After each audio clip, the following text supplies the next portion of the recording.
রামিসা, আসিয়া, তনু এই নামগুলো কি শুধুই কিছু সংবাদ শিরোনাম, নাকি আমাদের সমাজের গভীরে লুকিয়ে থাকা এক বিভীষিকার প্রতিচ্ছবি? একটি ঘটনার রেশ কাটতে না কাটতেই আরেকটি।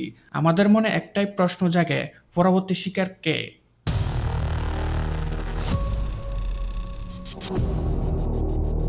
সরকার আসে, সরকার যায়, দলবদল হয়, ক্ষমতার পালাবদল ঘটে।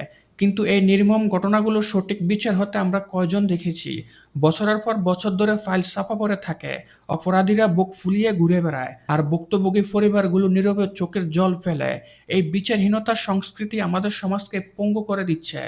তনু, যার ধর্ষণ ও হত্যার বিচার আজও অধরা। ছোট্ট রামেসা, আসিয়া, নিষ্পাপ শৈশব যাদের কেড়ে নেওয়া হয়েছে নির্মমভাবে। এই ঘটনাগুলো বিচ্ছিন্ন নয়, এগুলো একটি বৃহত্তর সমস্যার অংশ। যখন অপরাধীরা জানে যে তারা শাস্তি পাবে না, তখন অপরাধ প্রবণতা বাড়তেই থাকে। আমরা আর কতদিন এই পাশবিকতা সহ্য করব?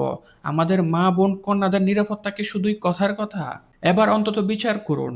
এই কলুষিত সমাজের পাপের দায় কিছুটা হলেও কমান। আমরা আর কোনো রামিসা, আসিয়া, তনুকে হারাতে চাই না। আমরা চাই দৃষ্টান্তমূলক শাস্তি, যা অপরাধীদের মনে ভয় জাগাবে। আমরা চাই একটি নিরাপদ বাংলাদেশ, যেখানে প্রতিটি নারী ও শিশু নির্ভয়ে বাঁচতে পারবে।